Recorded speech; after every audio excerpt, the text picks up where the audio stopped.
జగన్మోహన్ రెడ్డి గారు సుధీర్ అప్పర్రాజును పరామర్శించడానికి శ్రీకాకుళం పర్యటన చేస్తున్నప్పుడు ఆ పర్యటనలో ఆమ్దాల వలస వైసీపీ ఇన్ఛార్జు చింతాడ రవి, అతని అనుచరులు, వాళ్ళ పార్టీ కార్యకర్తలు ఒక మహిళా ఎస్ఐ పట్ల ఏ రకంగా ప్రవర్తించారు అన్నది సమాజం మొత్తం చూసింది. దాని మీద నిన్న చింతాడ రవి వివరణ ఇస్తున్నాడు. అతని మీద కేసు నమోదైంది. అతను అక్యూజ్ నెంబర్ 1. మొత్తం 21 మంది మీద కేసు నమోదైంది.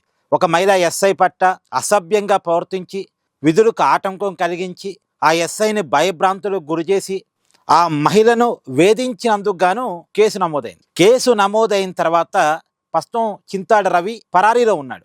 పరారీలో అయితే ఉన్నాడు కానీ ఒక వీడియో రిలీజ్ చేశారు. అతను ఏమంటాడంటే ఒకసారి వినండి. అనేక సమస్యల గురించి ఎప్పటికప్పుడే మాట్లాడుతున్నటువంటి వ్యక్తి. ఆవిడ ఈ మధ్యన అనారోగ్యంతో కాస్త సఫర్ అయ్యారు.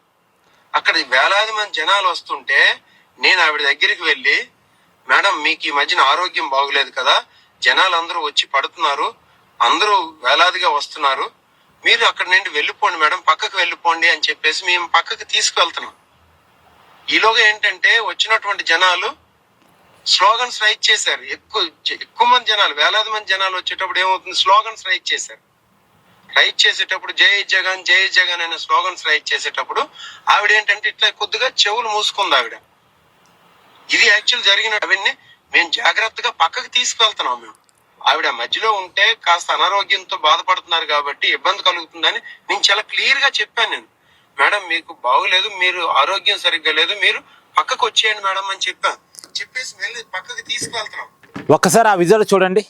అది ఎస్ఐ గారిని పక్కకు తీసుకుపోతున్నట్టుందా, ఎస్ఐ గారి మీద చేతులేసి తాకుతున్నట్టుగా ఉందా, ఆ ఎస్ఐ గారిని ర్యాగింగ్ చేస్తున్నట్టుగా, యూటీజింగ్ చేస్తున్నట్టుగా, చుట్టుముట్టి ఆమెను కావాలని ఇబ్బంది పెడుతున్నట్టుగా ఉందా, ఆమెను సేవ్ చేస్తున్నట్టుందా? పాపం తనను తాను రక్షించుకోవడానికి ఇలా చేతులు అడ్డం పెట్టుకొని తనను తాను కాపాడుకునే ప్రయత్నం చేస్తుంది ఆవిడ. నెమ్మదిగా పక్కకి వెళ్ళే ప్రయత్నం చేస్తుంది ఆవిడ. అంటే విజువల్ కళ్ళ ముందు కనపడుతున్నప్పుడు అబద్ధం చెప్తే ఒకనాటి రోజులు కాదు కదా. సోషల్ మీడియా యుగంలో క్లియర్గా విజువల్ కనపడుతుంది కదా అక్కడ ఏం జరిగింది అన్నది. రెండోది, ఆ ప్రవరిక్ గారు చెప్పారు, ఆమె కేసు నమోదు చేశారు కదా, మీరు ఆమెను రక్షిస్తే ఆమె ఎందుకు కేసు నమోదు చేస్తుంది మీ మీద? మరి నిజంగా ఏ తప్పు చేయకపోతే చింతాడ రవి పరారీలో ఎందుకున్నాడు?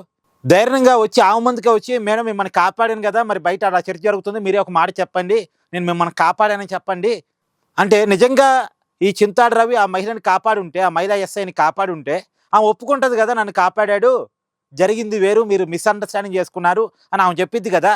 అంటే జనాలు అంత పిచ్చోళ్ళు అనుకుంటున్నారండి.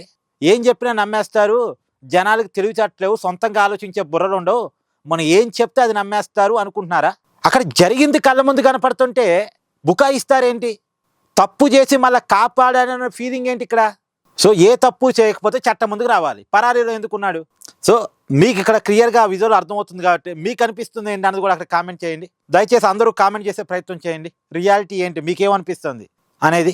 రెండోది, ఇప్పుడు ఎవరైతే అక్కడ విక్టిమ్ ఉన్నారో ఆ మహిళా ఎస్ఐ, ఆవిడే కేసు నమోదు చేశారు. ఆమె ఇచ్చిన ఫిర్యాదు మేరకే కేసు నమోదైంది ఇతని మీద. అండ్ వీళ్ళ పార్టీ నాయకులు, కార్యకర్తలు మొత్తం 21 మంది మీద కేసు నమోదైంది. మరి వీళ్ళు కాపాడుంటే వీళ్ళ మీద కేసు పెట్టడానికి ఆమెకు అనిపించా?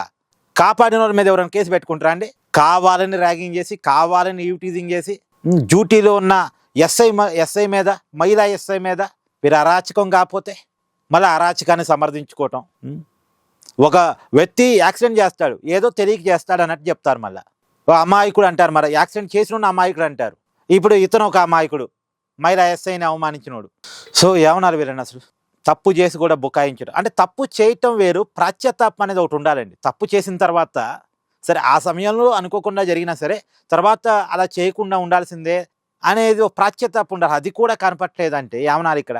కామెంట్ చేయండి.